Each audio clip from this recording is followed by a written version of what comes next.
But Luis Miranda joins us, the DNC Communications Director. No endorsement, as would be expected from the Director. Very good to have you, sir. Good to be on. Thanks for having me. Well, you know, and you've heard this before, we've chatted about it before, this frustration on the part of Bernie Sanders supporters that it's not fair, the superdelegates aren't there, and he's getting the shaft. You say what? Well, the superdelegates, since their creation in 1984, have never decided the nominee. And that's really important to keep in mind because, you know, the single biggest factor in determining who our nominee is going to be is the pledge delegates that get earned through the caucuses and primaries. But it's very different, isn't it, Liz, when you look at it, when you look at the pledge delegates where they're separated by under 300 delegates, and then you throw in the superdelegates and you just say, forget it, it's not worth the time.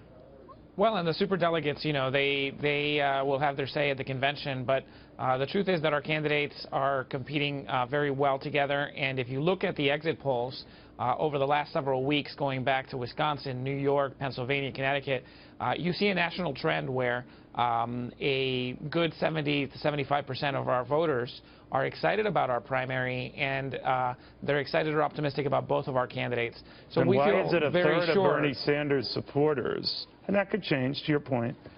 So yeah, they could not support Hillary.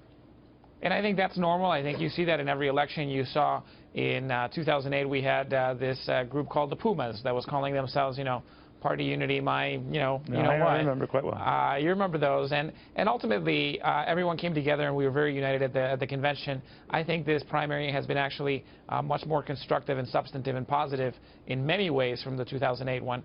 So I feel very good about where we are in the primary, and also because so you I don't think see we any can draw a very clear possibility. Wilbur contrast. Ross, the billionaire industrialist investor, was telling Lou on his show just a little over half an hour ago. I could see a frustrated Bernie Sanders, I'm paraphrasing here, bolting and running as an independent.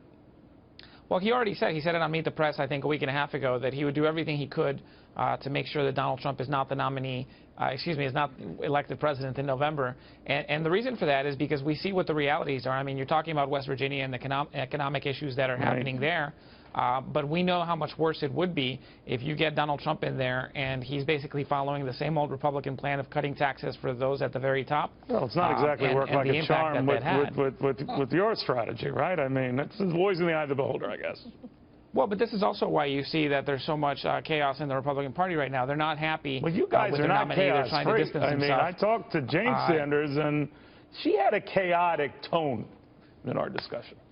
You know, I'd rather be us than them with the meeting that Trump has to have with Mitch McConnell and Paul Ryan, who actually offered. This has to be historic. This has to be the first time that a speaker says that they won't support. Oh, come on, Luis, come on. I had no horse in this race. I'm telling you.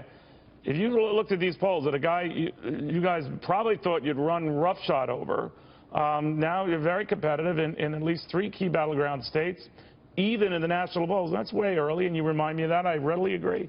But I'm glad you brought that up. I think we're not taking it for granted. You're absolutely right that we can't take it for granted. We're going to make sure that we're competing every single day between now and November 8th. So what do you think Hillary Clinton should do for him? Trump's opponents did. What should Hillary Clinton do for him? I mean, at the convention, besides, you know, put something in the platform and all. No one pays attention to the platforms, by the way. But well, our job is to make sure. Yeah, our job is to make sure that the process is balanced, and so both of our campaigns will be represented, both in terms of the drafting of the platform and the standing committees at the convention. We're definitely going to make sure of that. We're going to make sure that there's public comment. Go ahead, Kennedy. Hi, Kennedy. I have a very quick question. So you're soon-to-be presumptive nominee, Hillary Clinton, she's going to take it from both sides, from both the Trump campaign and from Sanders, until she becomes the formal nominee. What do you do to protect her in the interim? Because she really could take a battering from those passionate Sanders supporters and Donald Trump, who's just getting warmed up.